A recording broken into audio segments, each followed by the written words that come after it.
No nosso trabalho, falaremos das usinas hidrelétricas e seus usos energéticos, a fim de apontar seu modo de funcionamento, seus aspectos negativos e positivos, a primeira usina brasileira, além de citar outras usinas presentes em nosso país.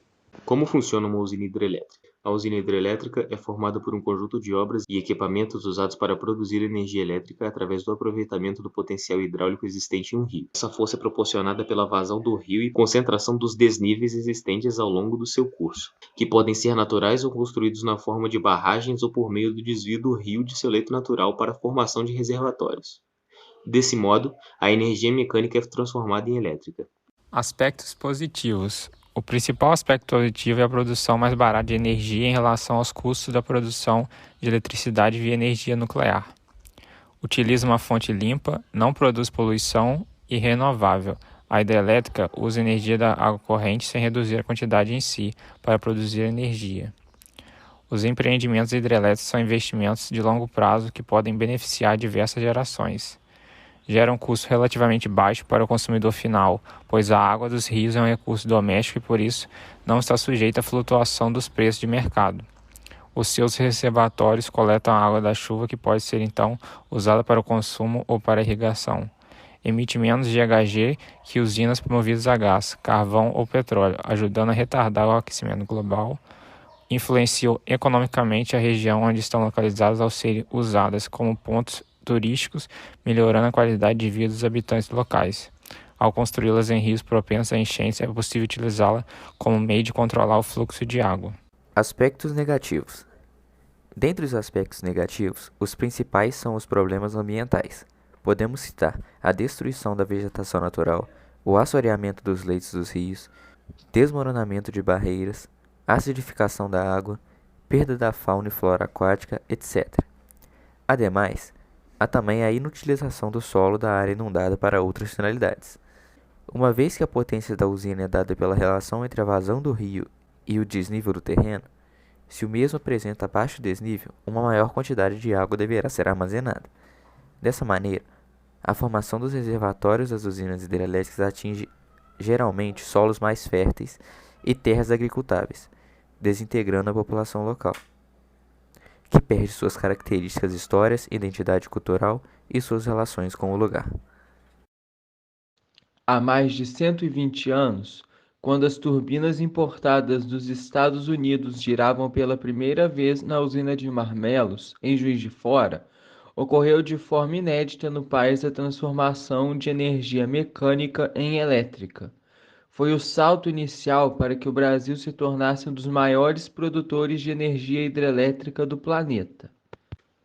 Como foi construída a primeira usina hidrelétrica brasileira? Os primeiros watts-hora de energia hidrelétrica gerados na América Latina foram possíveis graças às águas do rio Paraibuna, que atravessa a zona da Mata Mineira e deságua no litoral fluminense. 5 anos antes, as águas do Ribeirão do Inferno, em Diamantina, já tinham sido usadas para gerar energia, mas ela ficou restrita ao uso da mineração de diamantes, sem grandes registros. A usina, levada às margens do Paraibuna, acelerou o processo de desenvolvimento da técnica no Brasil, que passou a olhar para seus rios como uma fonte de riqueza que ia além da pesca e da mobilidade. Usina de Itaipu.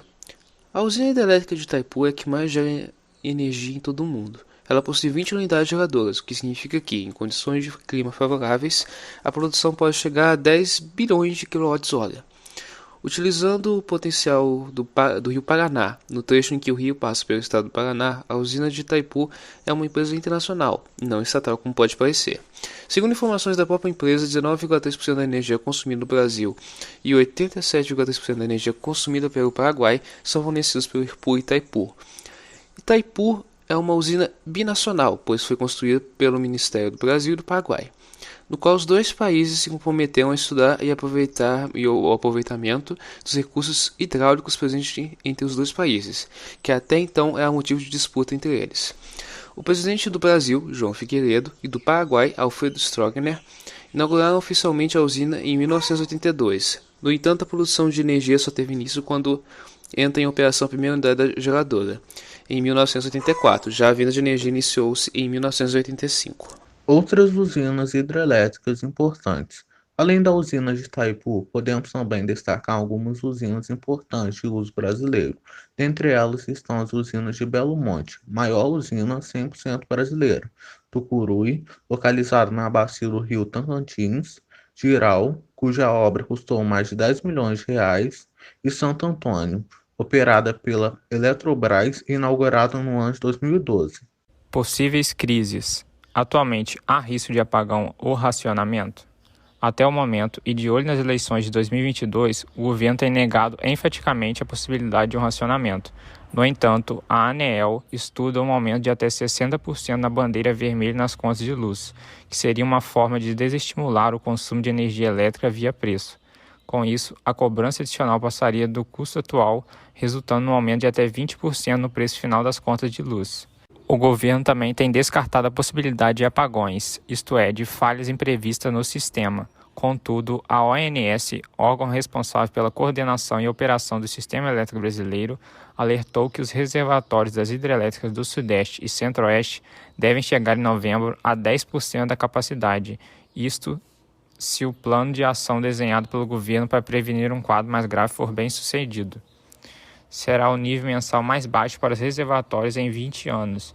Segundo o diretor-geral da ONS, em audiência pública na Câmara dos Deputados em 20 de junho, caso as ações não surtam efeito esperado, o nível dos reservatórios podem cair para 7,5%, alertou o executivo, percentual em que o sistema de geração de energia entraria em colapso e falha de fornecimento podem acontecer.